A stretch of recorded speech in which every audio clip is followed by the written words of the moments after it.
Lotto Results Today PH.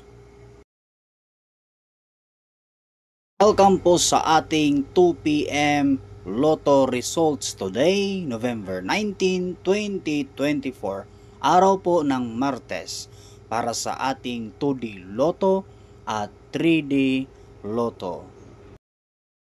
At para po sa ating 2 p.m. 2D Lotto Results, November 19, 2024. Ang resulta po ay 6 and 31 in exact order.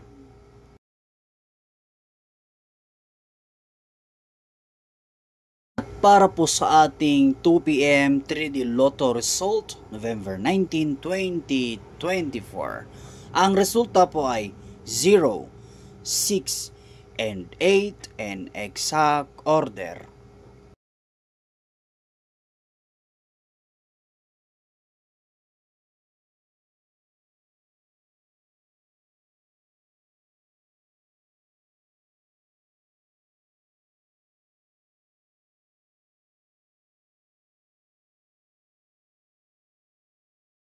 Marami pong salamat sa inyong panonood. Huwag kalimutan paki-subscribe po.